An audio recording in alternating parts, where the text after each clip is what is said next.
Welcome. My name is Scott Powell. I'm one of the co-founders here at Corporate Finance Institute. And I'm delighted today to be in conversation with Cathy Dodd.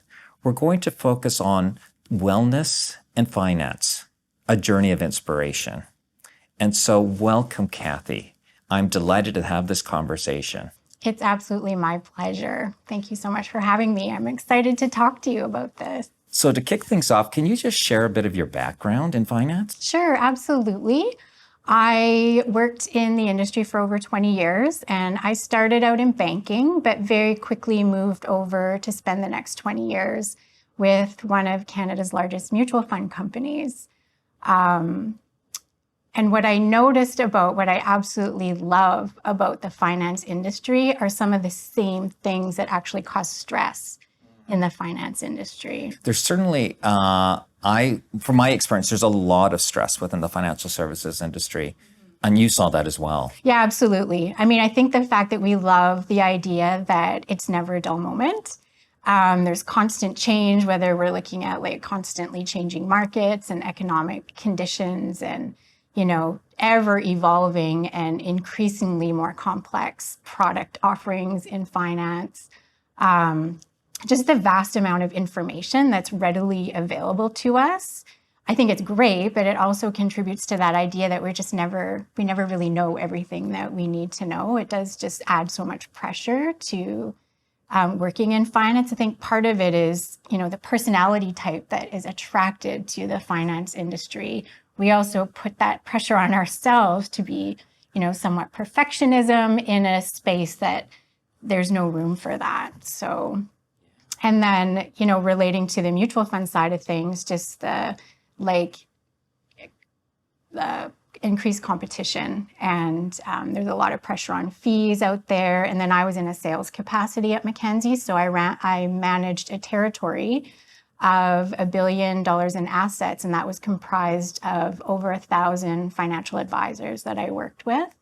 And just to remain credible and relevant, and I think that's a big part of this space as well, with the constant evolution that's happening. It just takes a lot more effort, I think, to be competitive and be credible. And when I started back in the mid-90s, I guess it was, the barrier to entry was the Canadian Securities course. Like if you had that was what you needed to get employment. And we know that bar has risen dramatically. And I feel like that, the constant education needed, and then coupled with the demands of work, can be really trying on our time as well. So it can be stressful and a lot of fun.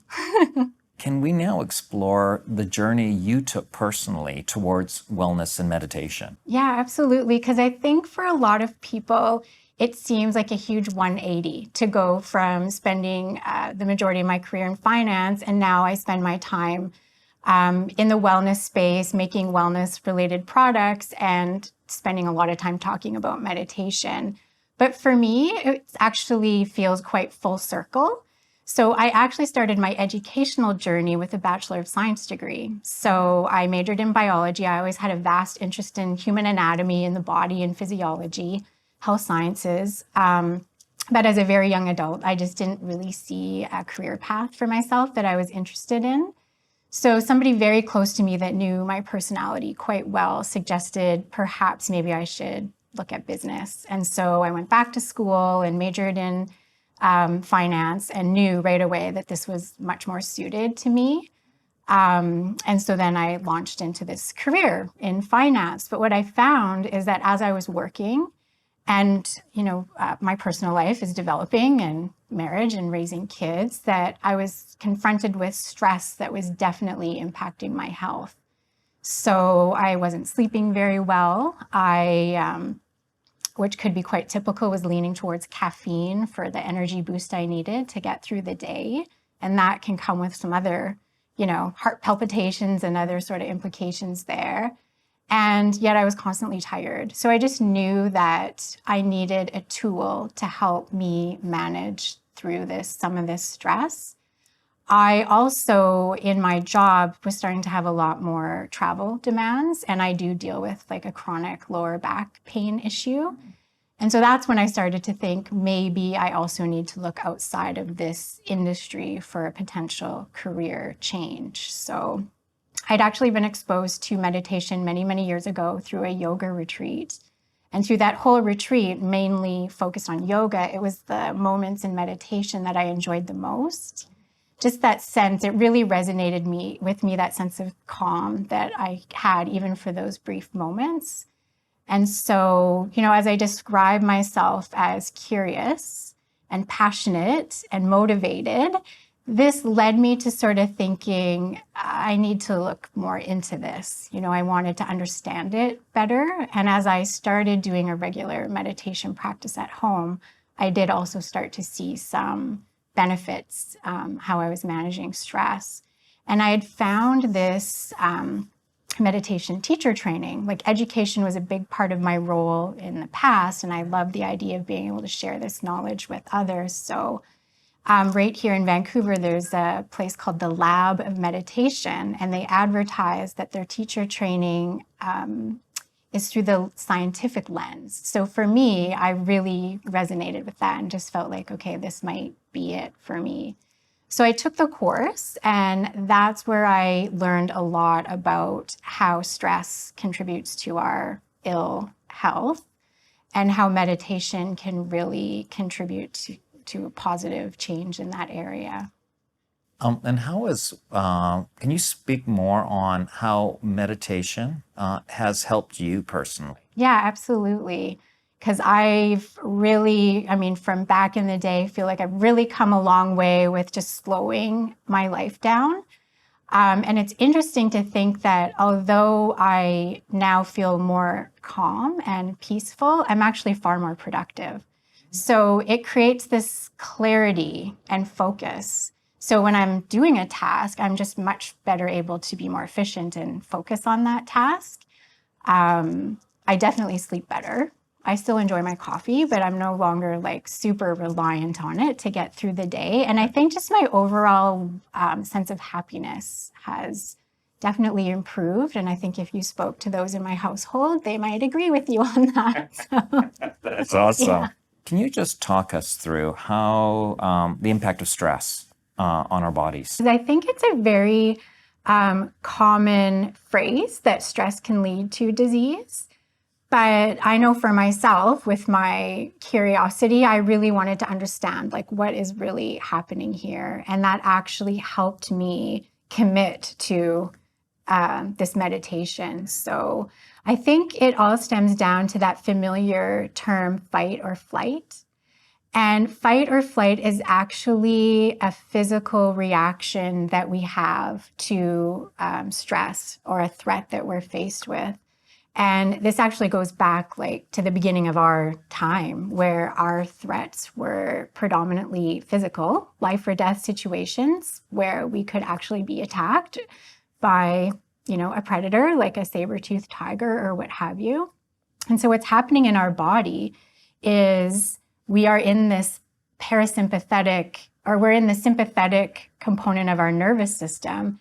And it's the take action part of our nervous system so that we can survive given this situation that we could have been in back in the day.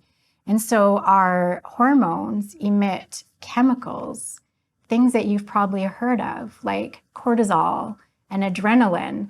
And these are actually great to have under certain circumstances because they can save our life. And so what's going on in our bodies with these chemicals is it actually increases us to sweat. So if you've ever felt nervous and you feel yourself starting to sweat, that is a reaction based on this sympathetic part of your nervous system, because that's meant to cool your body down. Because back in the day, you were going to be fighting or running away, and you needed to keep your body cool so that you can react, and not overheat, right? Another implication of these hormones and chemicals being emitted is it actually increased our blood pressure and our heart rate. So, you feel nervous and your heart starts pounding. Well, this was great because when faced with certain life or death situations, this actually sends more oxygen-rich blood into your muscles, and that makes you stronger and faster if you need to fight or run away, right? And actually, all of this also increases the platelet count of your blood, and what that does is it thickens your blood. And that could have been very necessary back in the day when there was a chance you could be wounded in this process. But if you think about us today in this day and age, our stresses are far more frequent, and most of them are in our minds. And we are operating in this heightened state, in this sympathetic nervous system for far too long and far too often. And so if you think about the implications to your body with like increased blood pressure, thickened blood, increased heart rate, you can see how this can easily lead to some of the key diseases that you hear about: heart attack, heart disease, stroke, not to mention other illnesses, cancer and anxiety and other things that will contribute to an overall sense of unwellness. Wow. Cathy, so now can we just spend a bit of time? You mentioned science early in our conversation. Can you share some of the science behind a meditation and wellness? Absolutely, because there's so much published. There's a lot of scientific evidence out there that contributes to supporting the idea that meditation can be very beneficial for our physical and mental well-being. And myself, being a bit more analytical by nature, I was very interested in finding this information. So there's thousands of clinical studies that have been published. They've been conducted by the major universities around the world, the science centers, and the largest hospitals. And you'll find them in places like the medical journals, the New York Times, Time Magazine, so some very credible sources. I think one of the studies that I read that actually helped me see that there's something to it, like there's something that's affecting us that resonated with how I was feeling and how I think a lot of people might be feeling, was a study that I can share with you. Please do. Because it was very easy for me to understand as well. So there was a study that I read where they had two groups that they were studying, two vastly different groups. One were monks who meditated on a regular basis, and the other set were non-meditating volunteers. And what they did with all of these people is they had them hooked up to biofeedback machines, monitoring their heart rate and the pain center of their brain. And they actually applied like an extremely painfully hot applicator to their bare skin and monitored them through this process.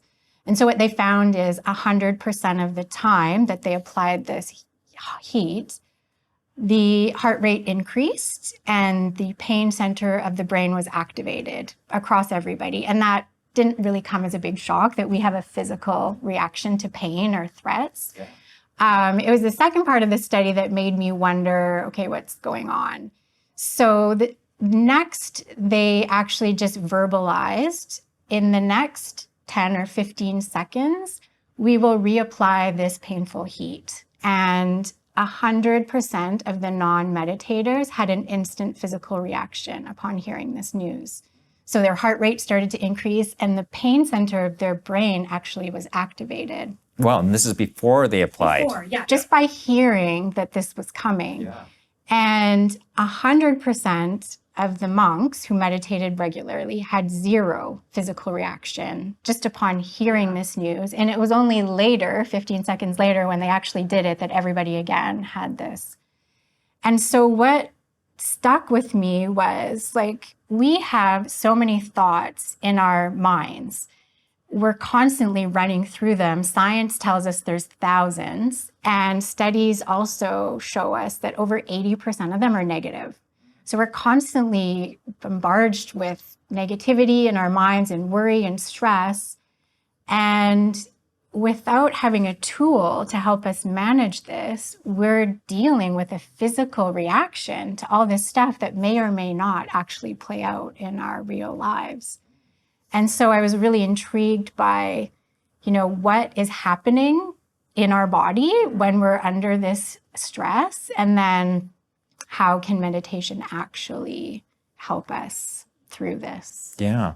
Can you expand on some of the physical benefits of meditation? You kind of alluded to them. Like, what are some of the physical and mental benefits? Yeah. And so what's actually happening during a meditation process is we usually operate in this sympathetic part of our nervous system.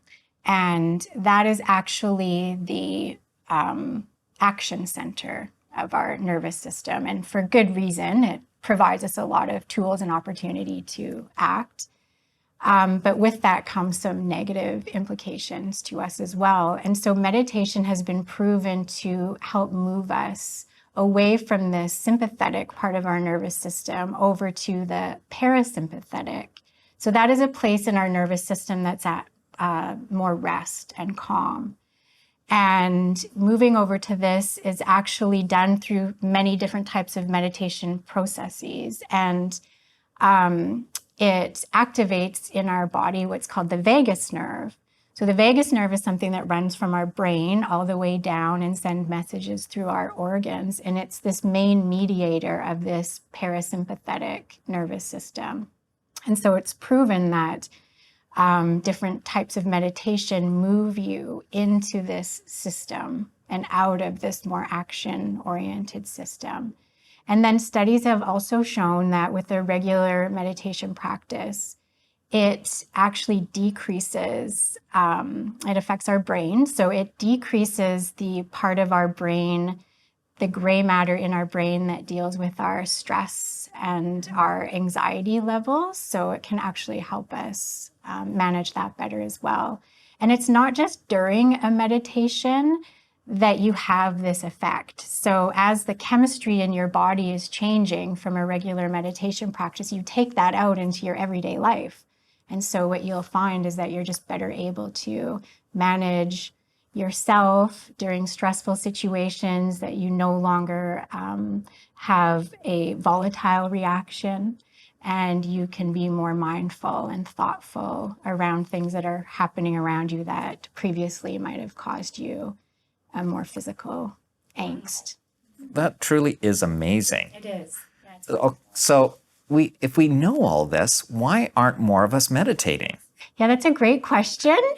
And it's one that I myself have experienced through many different facets of my meditating life. So I feel like there's a lot of common misperceptions around what meditation looks like, and then reasons why we might not continue with a practice if we try it. So I think the first one is just time.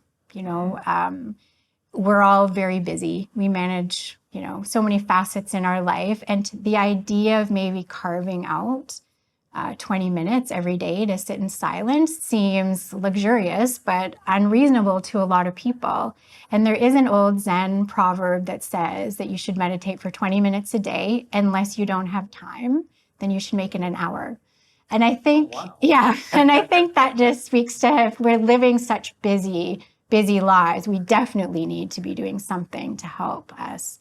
But 20 minutes does seem at the onset kind of daunting. So there's no minimal time to take a pause in the day that won't benefit you. So I think if the time factor is something that's getting in people's way of committing to a meditation practice, to start with 1, 2, 3 minutes. And if we commit to 1, 2, or 3 minutes a day, we're well on our path to increasing that, because the more you do it, personally, I've found the more I meditate, the more I want to meditate. And then you just naturally build out a practice that might involve 20 minutes a day, or maybe 5, but either is just fine. So time can play a factor. Wow, that's great.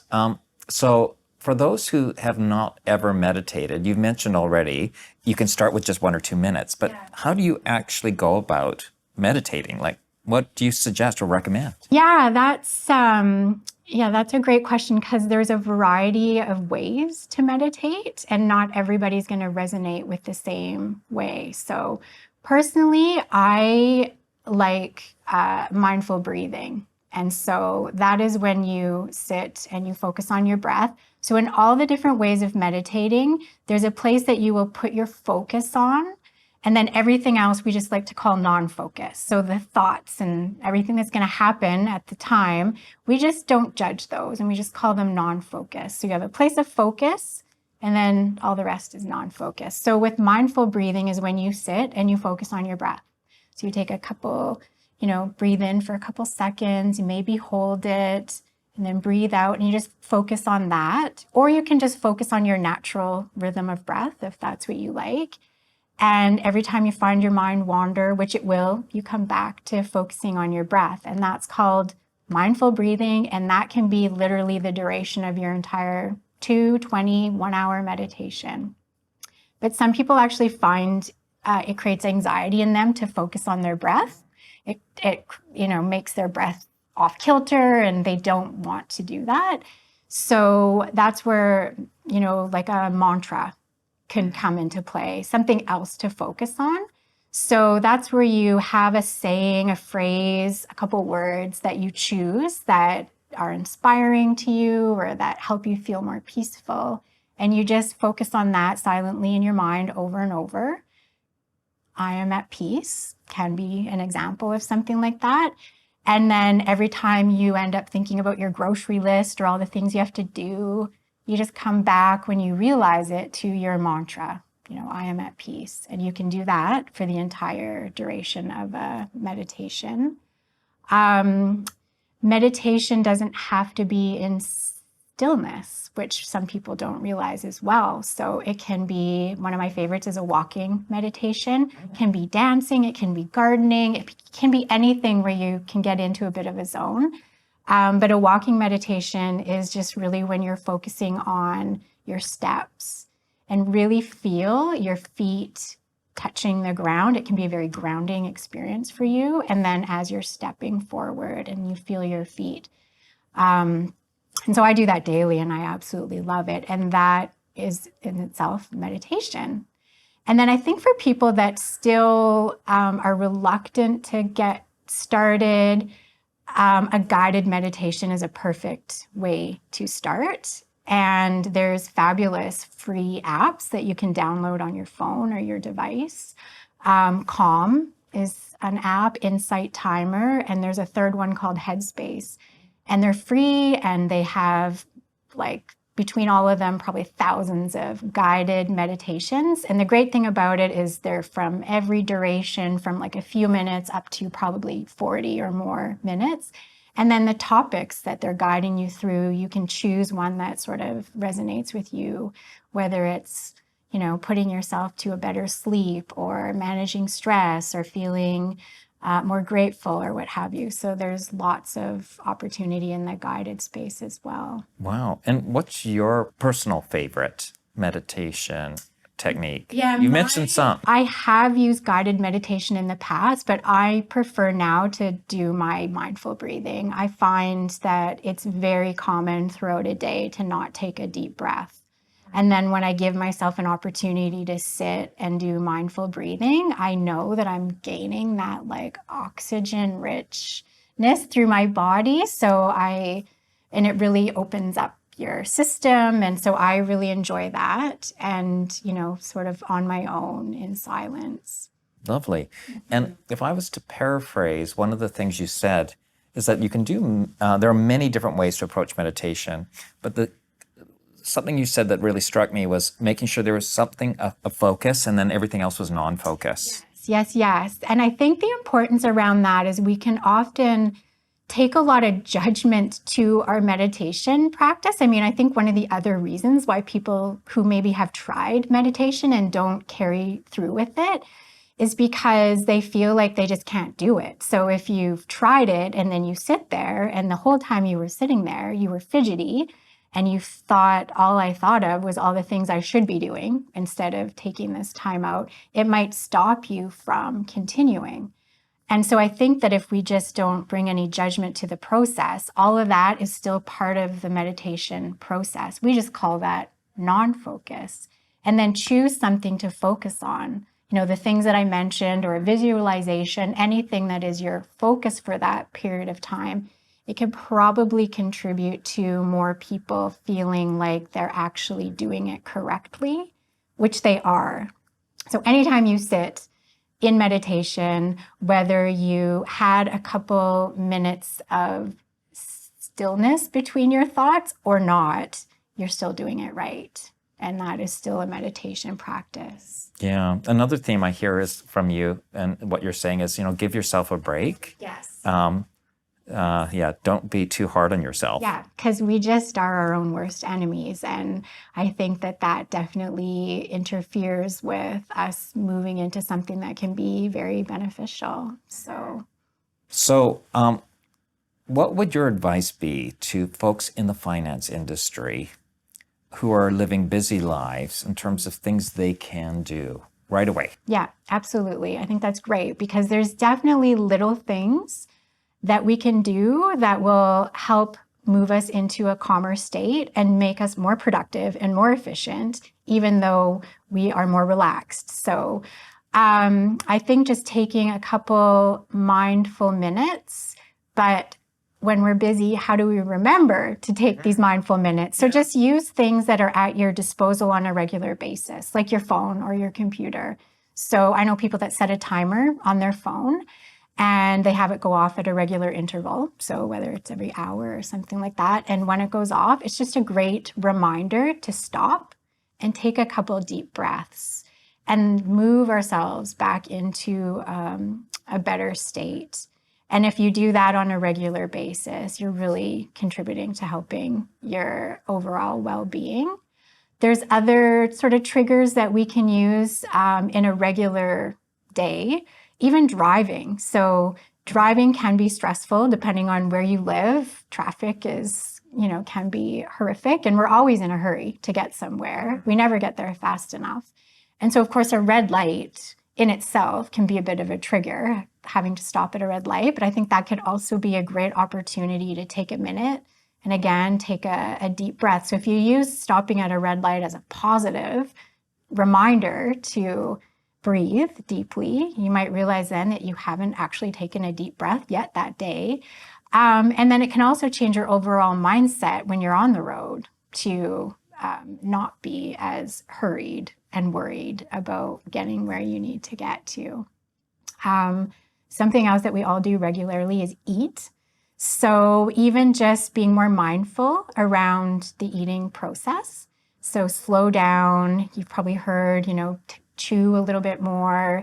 And if you really think about, the flavor and enjoy the process of eating, because that will move your system into that more parasympathetic nervous system and be a relaxing technique.